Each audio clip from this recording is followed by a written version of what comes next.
Hello and welcome back to my YouTube channel. নমস্কাৰ পুনৰবাৰ আপোনালোক সকলোকে মোৰ YouTube channel গায়ত্ৰী বৰালৈ স্বাগতম জনাইছোঁ।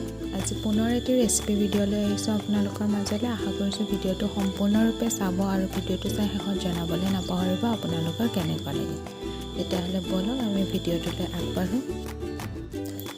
ৰেচিপিটো বনাবৰ বাবে তেল গৰম কৰি ল'লোঁ আৰু গৰম তেলত দুটা ইলাইচি আৰু দুটা লং দি ভালদৰে ফুটিবলৈ দিলোঁ আৰু লং ইলাইচিখিনি ফুটি উঠা তাতে চপ কৰি থোৱা পিঁয়াজখিনি দি দিলোঁ।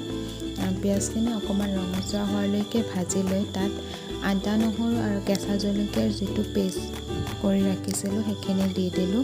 অকণমান কেঁচা গোন্ধ যোৱালৈকে সেইখিনি ভালদৰে ভাজি ল'লোঁ। চিকেনখিনিৰ পৰা তেল বিৰিঙি উঠাত তাত হালধি পাউডাৰ, জিৰা পাউডাৰ, ধনিয়া পাউডাৰ আৰু কাশ্মীৰী ৰেড চিলি পাউডাৰ দি দিলোঁ। মন কৰিব মই গোটেইখিনি অলপমান কমাই দিছোঁ কাৰণ আগতে মই সানি ৰাখিছিলোঁ মাংসখিনিত, কেঁচা মাংসখিনিত যিহেতু মই সানি ৰাখিছিলোঁ সেইবাবে কমাই দিছোঁ। আপোনালোকে এইটো চাই ল'ব।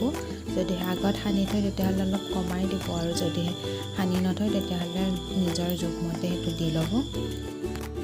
চিকেনখিনি তেল বিৰিঙি উঠালৈ ভাজি ল'লোঁ আৰু তেল বিৰিঙি উঠাত তাতে মই আগতে যিটো বিলাহী পেষ্ট বনাই ৰাখিছিলোঁ সেইখিনি দি দিলোঁ আৰু বিলাহী পেষ্টখিনি দিয়াৰ পিছত অলপ সময় ভালদৰে ভাজি ল'লোঁ। মন কৰিব মই পানী ব্যৱহাৰ কৰা নাই, অকণমান দিছোঁ বাৰু। যিখিনি বিলাহীৰ যিটো মিক্সিত পেষ্ট বনাইছিলোঁ ন সেই মিক্সিটোতে খালি অকণমান পানী দি দিছোঁ, কিন্তু আৰু এক্সট্ৰাকৈ মই পানী ব্যৱহাৰ কৰা নাই, সেইটো মন কৰিব। চিকেনখিনি উতলি উঠাত তাতে আগতে কাটি থৈ দিয়া আলুকেইডোখৰ দি দিলোঁ আৰু আলুকেইডোখৰ দি ভালদৰে গোটেইখিনি লৰাই ল'লোঁ আৰু তাৰপিছত ঢাকোন মাৰি অকণ সময়ৰ বাবে ৰাখি দিলোঁ।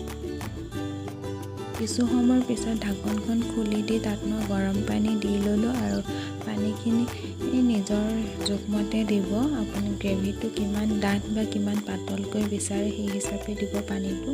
মই অলপ পাতলকৈ ৰাখিম বুলি ভাবিছোঁ, সেয়ে মই পানী অকণমান বেছিকৈ দি লৈছোঁ আৰু পানীখিনি দি পুনৰ ঢাকোন মাৰি অলপ সময় সিজিবলৈ দিলোঁ। কিছু সময়ৰ পিছত মাংসৰ ঢাকোনখন খুলি দিলোঁ আৰু মাংসখিনি ভালদৰে সিজি উঠিল তেতিয়ালৈকে আৰু মাংসখিনি সিজি উঠাত তাতে অলপমান কষ্টুৰি মেথি আৰু মিট মছলা দি ভালদৰে লৰাই গেছ অফ কৰি দিলোঁ আৰু এয়া চাওক আমাৰ চিকেনখিনি ৰেডি হৈ গ'ল। ভিডিঅ'টো চাই কেনে লাগিল জনাবলৈ নাপাহৰিব আৰু আপুনি যদি মোৰ চেনেলটো নতুন হয় তেতিয়াহ'লে চেনেলটো ছাবস্ক্ৰাইব কৰি দিব আৰু কাষতে থকা বেল আইকনটো প্ৰেছ কৰি থ'ব যাতে মই দিয়া প্ৰতিটো ভিডিঅ'ৰ ন'টিফিকেশ্যন আপুনি সকলোতকৈ আগতে পায়।